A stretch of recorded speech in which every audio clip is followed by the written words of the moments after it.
Okay, so is Sweethearts Night at Disneyland worth it? As someone who's been before, here are 5 things that I think you should consider before going. So first up, what is Sweethearts Night? This is basically Disneyland's Valentine's Day party. It's part of their Disneyland After Dark event series. These are special events that take place at one of the parks after the parks close.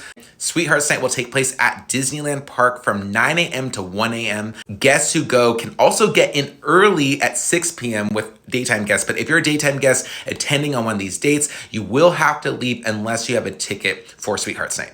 Here are the dates for Sweethearts Night at Disneyland with the ticket pricing. These go on sale for the general public on December 14th, no earlier than 9 a.m. on Disneyland's site or through the app. So 2, what do you do during the night? So most of the rides will be open, and because Disneyland limits the number of Disneyland After Dark tickets that they sell, there are typically a lot fewer crowds, so the wait times are usually a lot shorter. There's also live music playing in certain areas and a royal ball with Aladdin and Jasmine in Fantasyland near It's a Small World.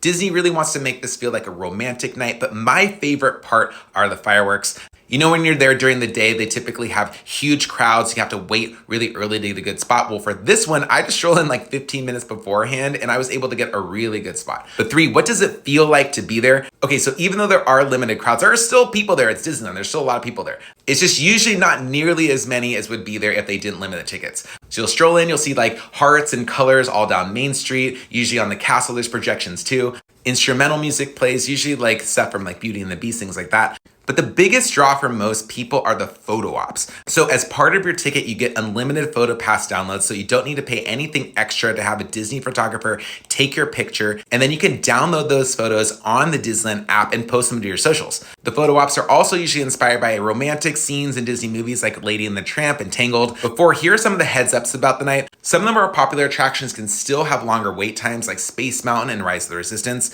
Some attractions may not be open at all, and usually we don't know beforehand.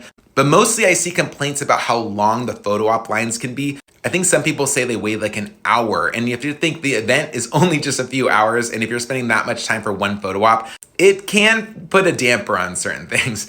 And the event is at night in January and February, so it can get pretty cool for Southern California. And lastly, I do think that these events are usually better for people who don't go to Disneyland often. They'll have access to the park from 6 p.m. until 1 a.m., with many of the rides having a lot shorter wait time, so that's a huge benefit. For them, the photo ops and specialty food, which is usually pretty good, will feel more like icing on the cake. While Magic Key holders who go often might wish that there were more unique attractions like Oogie Boogie Bash. Have you been to Sweethearts Night at Disneyland? Share your review in the comments.